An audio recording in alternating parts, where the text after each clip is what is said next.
how to create a Bybit account.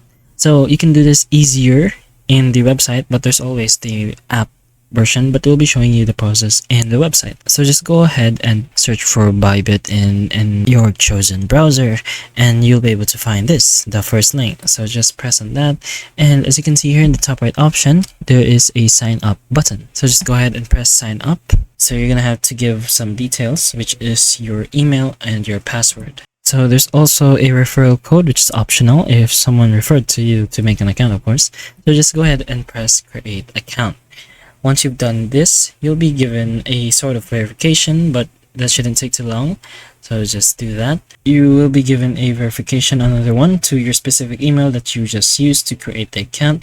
Mine is this one, which is baskagogod@gmail.com, and it should be sent there. So once you've placed your security code, that's pretty much it. You've created your Bybit account. Now, to gain more access to Bybit's products, you can go ahead and get verified. So an official government ID and a liveness check.